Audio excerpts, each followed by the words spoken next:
Yo, what's good? It's JR the Boss Man here for the Boss Man Show, BS3 TV, Believe Network, here bringing you your Braves recap.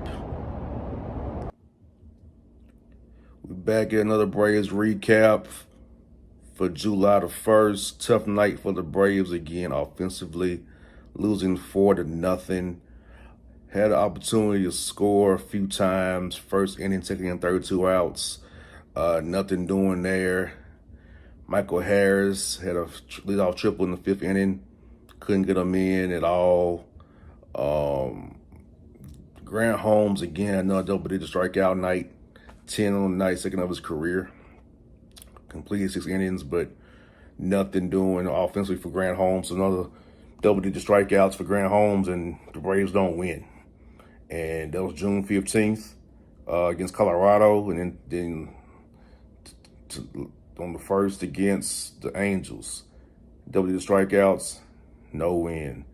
But offensively, Braves are just struggling right now, scuffling.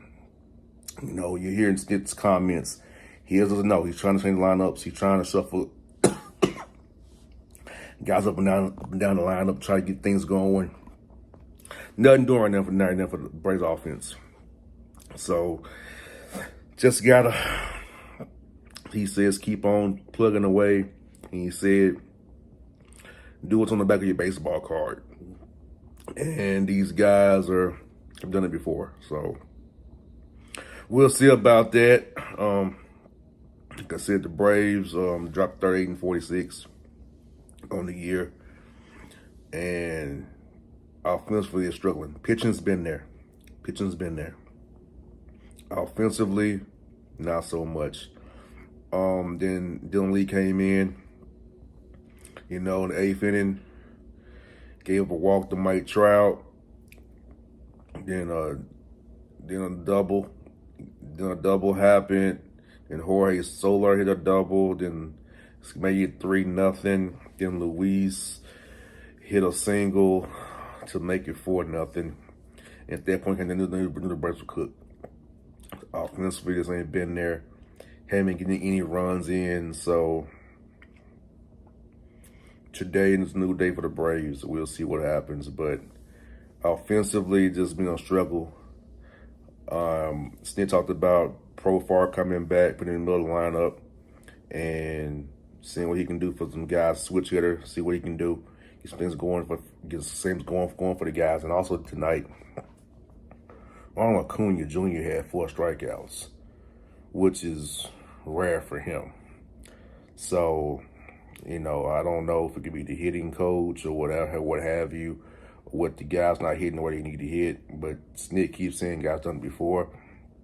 It's like the Braves have no margin for error right now with their pitching. The pitching has to be lights out just to hope you can be in the game to win 1-0 to 2-1. You know what I mean? Because offense is struggling so bad right now. But we shall see. We'll keep plugging away with these Braves recaps. But that was this game on the first. Angels again tonight, July 2nd. We'll come back with you with a recap of tonight's game. Keep watching it at BS3 TV, Believe Network, and the Boss Man Show for your Braves recaps. Here's some clips on the back end from last night from Brian Snitker and Grant Holmes. Check out some clips. Today's post-game pressers. Is this for this to happen twice, for you to have such great games? Well, you've had a lot of great games lately, but 2 of them to stand out, these 2 double-digit strikeout games, and really not get rewarded for it. It is tough, but like I keep saying, it's baseball. We don't come to the field and expect to, not hit, not pitch well. We come to the field and expect to pitch well and hit well. So it's just the life of baseball. It can be so rewarding and suck so much at the same time. So it is what it is. Allowed you to thrive like you have in recent starts? I feel like it's slider. I feel like that's been one of my main keys, and also the cutter, keeping them off the heater. I feel like I've been fortunate enough to be able to put the slider where I want to, and it's worked out pretty good for me. With these pitches, did you think you'd get to this level where you get 27 swings and misses in a game? I mean, that's one of the top totals this year and one of the best ever for a Braves pitcher since 2008. You know, I don't ever expect to go out there and get that many swing and misses, but you know, I do feel like my stuff is good enough to get that.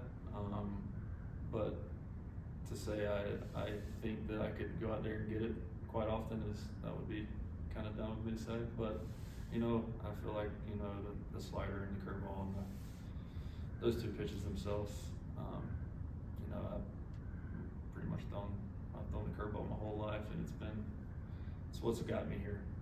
So then the slider I've added, it's what's helped me, I believe, stay here. So I think those two pitches have really helped me. What about having your first season being stretched out as a full-time starter in the major leagues? At this point, individually, what kind of evaluation and assessment would you give yourself? You know, I'm feeling good.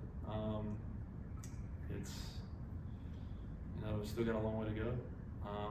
And for me, it's, you know, being able to pitch every fifth, sixth day, and giving off days in between. To go out there and give it my best, and go out there and try to stay healthy for the whole year. Grant Holmes has developed into a guy that seems like he could be a fixture for you guys for a while. Yeah, he's done a great job. I mean, now he's kind of taken to the starting role and making adjustments, you know, his pitch mix and things like that, the durability. You know, it's a lot of really good things. I'll waste here. No, it's tough. You know, it seems like we're talking about this way too much. But yeah, I don't know. Maybe a better question about this offense. I mean, Yeah. is there anything that you can latch on to give you optimism? Well, the biggest thing is we got some guys that have done it before, and you just hope they rediscover it again and do what, you know, I always allude to the back of the baseball card. We have a bunch of guys that have that, and a good one. We're just hoping at some point it clicks and they get it going. Tonight was not at least expected with Acuna striking out. Michael got that leadoff triple in that inning, didn't score. No, it's I think we had second, third, nobody out the other day, and couldn't get a run across. And you know, a game like this, that's a big run, obviously. Yeah, I'm. You know, we're scrambling the lineup. We're trying. I feel like I'm trying to do different things, and it's just not working. With Thing with this offense, I know Sidesworth said he felt it was between the ears a little bit. Well, no, this whole game is that. I'm telling you, this is you know, it doesn't profile like, but this is a mental game, and all of it, you know. So yeah, it's about confidence and feel, and you know, I think we bring, you know, we kind of get into the probably overwhelm ourselves with mechanics and video and all that kind of stuff, you know.